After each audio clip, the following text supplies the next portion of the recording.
Years ago, I had a good friend by the name of Charles H. Smith. Charlie was one of these people that just never met a stranger. And the way we met was I was out on the front porch in Virginia Beach playing the guitar. Charlie came up and he had this old battered guitar, cheap thing. And he said, I always wanted to learn how to play one of those things. Here, could you mind tuning this thing up for me? Mind if I just sit and watch and maybe pick up something? Well, anyway, I tuned the guitar for him. And we became good friends. And friendship lasted for many years, quite a few years. And then I ended up joining the CIA and going away. And when I came back, I didn't move to Virginia Beach. I moved to Oregon. I was married to a wonderful woman by the name of Donna.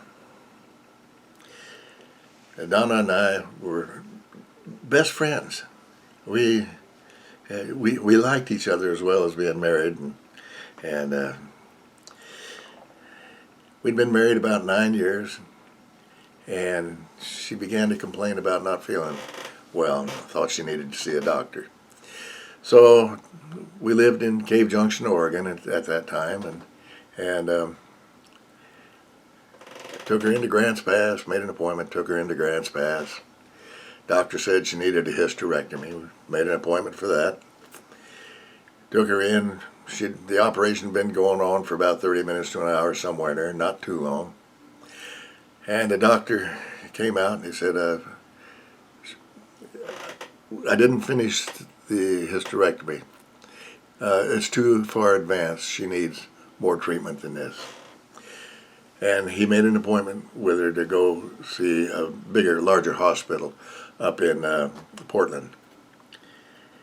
Well, that was the beginning of weekly rounds from one end of the state to the other. Oregon's not that small. It's not the size of California, but it's a couple of 100 miles from one end to the other. And these were weekly rounds going up to Portland. The treatments, radiation treatments, didn't seem to be doing much good. She just kept losing weight and getting skinnier and skinnier.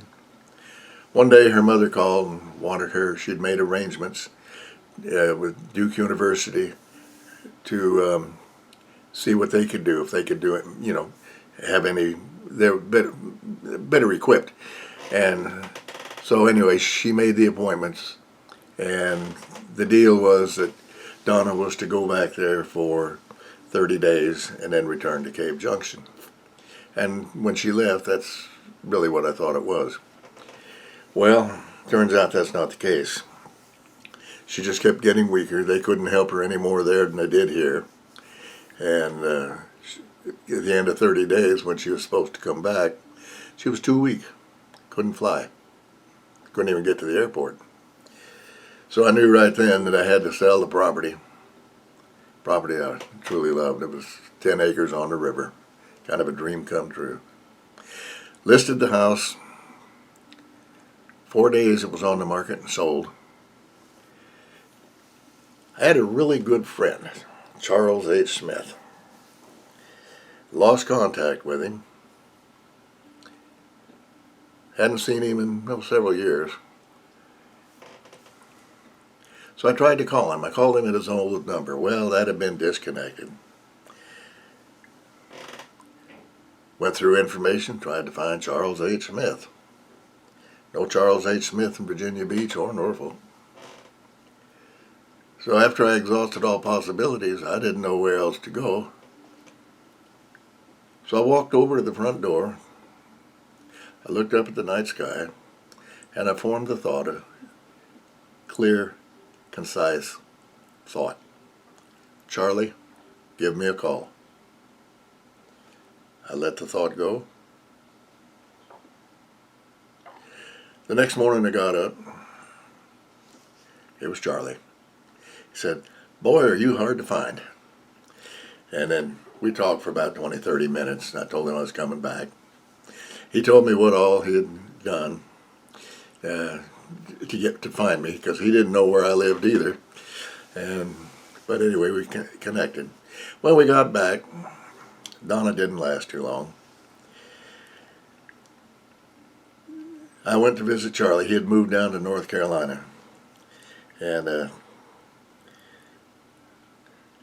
we were talking, and he'd remarried since the last time I'd seen him.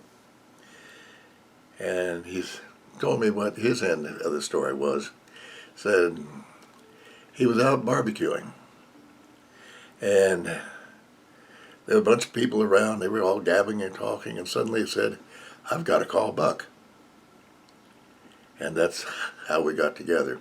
The point is, the human mind is capable of that type of communication. It goes on all the time, whether you know it or not. You see it especially with the old married couples. They've been married for a long time and they're compatible and sociable.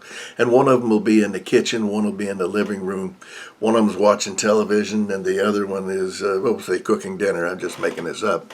And then suddenly they will both, different stimulus, both of them start to say exactly the same thing at the same time. One of them had transmitted a thought, formed a thought and transmitted it, and the other was receiving it at the same time. Both of them think it's their thought, and one of them it probably was. But these two minds have merged. It happens all the time.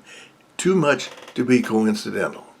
It's because minds are capable of mind-to-mind communication. It is the way that the universe communicates. It is the way that God talks to you. When you say your prayers and you get into the thous and the these and the whatever, if you're one who uses that type of stuff, it's not the words he's hearing. What he's hearing is your mind, what you mean.